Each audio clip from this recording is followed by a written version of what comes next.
Намайг Мишель гэдэг. Би 33 настай. Одоогоор Австралийн Brisbane хотод амьдардаг. Өвдсөн үедээ хамгийн түрүүнд интернетээс мэдээлэл авах олно. Гэрийнхэн руугаа ярьж зөвлөгөө аавна.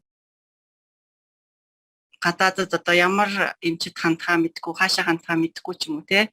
Эсвэл үн төлбөр нь өндөр. Англи хэл сурж байгаа оюутнууд бас өндөө ирдэг энэ. Англиар бас шууд ингээд эмчтэйгээ бүрэн ойлголцоод харилцаж чадахгүй тийм тохиолдлууд бас байгаа. Тэгээл мэдээж гадаадад сурах гэж ажиллах гэж ирээл бүхэмээ ингээд амжуулах гал ерөөсөө бие анхаардгүй. Монгол хүний одоо тэр бие физиологийн шинж чанар гэж юм байдаг. Тэрийг энэ гадны эмч нартай уулзчаад тэрэнд нь тохирсон зөвлөгөө өгч чадахгүй ч юм уу те хоорондоо үл ойлголцох тиймэрхүү юм бас харагддаг. Сайн байна уу? Түүнгийн дараагийн цэм надад зөвлөгөөр юм авчин зэрэг авчихсан. Эрүүл мэндтэй одоо анхаар сандууд юм чаддгүй гэдэг юм хайж байна. Тэгээд ажил хийж явж өөрөө яг бие өвдөл электрик үл анхаартай гэрээний бичлүүлэн эмчлэн энэ дангаав зөвхөн туслах. Сон бол яг сумтуураа биений таньдаг болох гэх юм мэдээ авчнаа. Эмчтэй очил орж явж үзүүлчих. Аймаг хот өрөөсөө явхад улсын эмчнээс орж чаддгүй. Хөдөөний хүчин тэгээд харьяаг баягаас хөөгдөд дагуулж ажлын цаг зав нь хардаж авч явдаг. За намайг Дүлгүн гэдэг. Би ICT Group-д одоо цахилгааны сэрээр ажиллаж байгаа. Одоо тэгээ 24 настай. Өвцөн үед хамгийн түрүүнд эхлээд яг ямар шинж тэмдэглэл хийж байгаа гэдэг харна. Тэрнийхээ талаар ер нь бол Google-д үзэн эмнэлгийн салбарын таньдаг хүмүүсээс асууна. Эмнэлэг явах шаардлагатай байл тэгээд эмнэлэг рүү явна. Google бол өөрөө гэрээ харахаар эмчилгээ үздэг. Нэлээд удаа эмч дээр цаг авахаас ахвал эмнэлэг хүртэл явах хугацаа гээд за ер нь бол бүтэн өдрөө л болно. За яг гид ажилттай үед дээр л ямар боломж бол байхгүй. Тэр нь ажлын цагуудаар ер нь эмнэлэг явах барагтай боломж үлдэж байдаг нардаг та. Нэг шаардлагагүй үед дээр одоо юу гэдэг зүгээр нэг шинжилгээний хариу авах ч юм уу эсвэл зөвхөн зөвлөгөө авах тал дээр очиход ингээд шал дэмий баг эмнэлэг рүү тэгж амар зогсоолын асуудал ч юм уу төвчл мөсбөө юм болж очих айгу төвхтэй байдаг.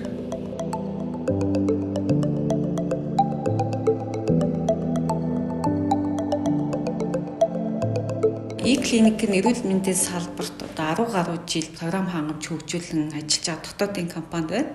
Тэгээд өнөөгийн байдлаар нийт 300 гаруй эмнэлгүүдтэй хамтран ажиллаж байгаа.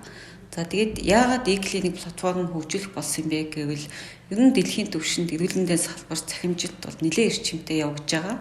Тэгээд нэлээд үр дүнтэй өр өгөөжтэй байгаа. За тухайлбал одоо McKinsey-гийн судалгаагаар улс орнуудад амбулаторийн тусламж үйлчилгээний 20 гаруй хувь нь одоо цахимаар явж байгаа нь бол одоо судалгаагаар гарсан байгаа. Бид одоо платформоо хөгжүүлэхдээ үндсэн хоёр одоо асуудлыг шийдэх зорьсон. Нэгт одоо иргэдэд эрүүл мэндийн тусламж үйлчилгээг ойртуулах, хэлбэршүүлэх. Хоёрт одоо эмч нарт одоо тусламж үйлчилгээгээ илүү хүртээмжтэй болгох, илүү сайжруулах.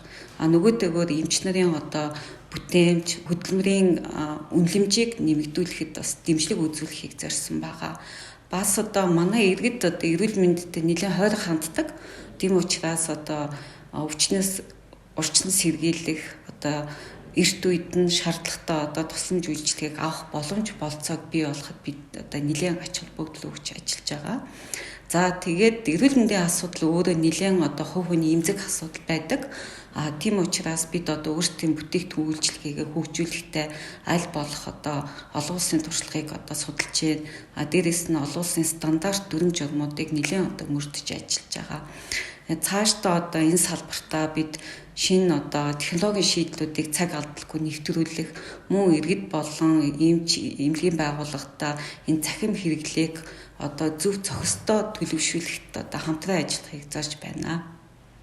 Сайн байна уу? E-clinic-ийн CTO их төвшин байна.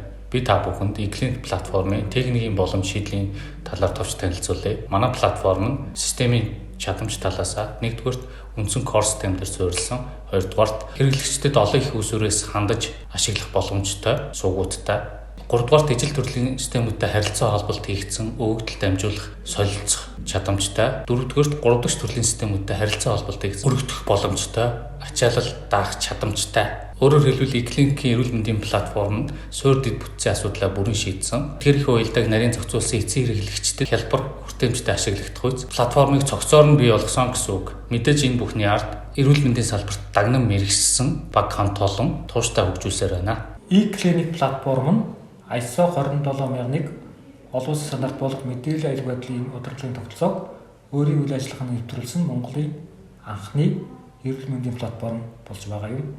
Уг стандартыг бид 2021 онд Австрали улсад төвтэй олон улсын идэвхжүүлсэн компаниар баталгаажуулсан. За энэхүү стандартыг нэвтрүүлснээр манай компани бүтээгдэхүүнчлэгээний тасралтгүй найдвартай байдал иргэдэд хангагдаж байгаа гэж ойлгож байна. Монгол улсад хууль эрх зүйн тогтолцоо нь өнөөдөр Алсын зайн онцлогоо эмчилгээний хууль эрх зүйн тогтолцоо нь бүрдчихлээ. Хоёрдугаарт мэдээллийн дэд бүтэц сүлжээ Монголын бүх орон даяар бол хангалттай сайн нэвтэрсэн байгаа. Хүн бүр хэрэглэгч болж эрүүл мэндийн тусламж үйлчилгээний хүртээмжийг сайжруулахад мөн туршлагатай мэрэгчлэтнүүдээс өөрийн онцлогоо эмчилгээ биеийн байдлын талаар үнэлэлт дүгнэлт авахд бол энэ захирам систем маань хязгааргүй боломжийг одоо биднэрт нээж өгж байгаа.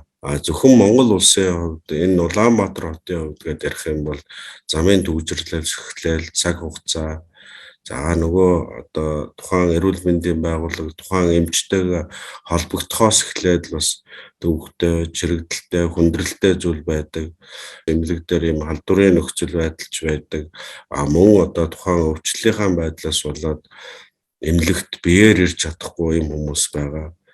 Энэ хүмүүсийн цаашдын үзлэг, онцлогоо, эмчилгээ, зөвлөгөөг бол заавал биеэр ирж үзүүлэхгүй байгаа тохиолдол бас өгөх боломжтой гэдгээр энэ технологи маань хамгийн том давуу талтай.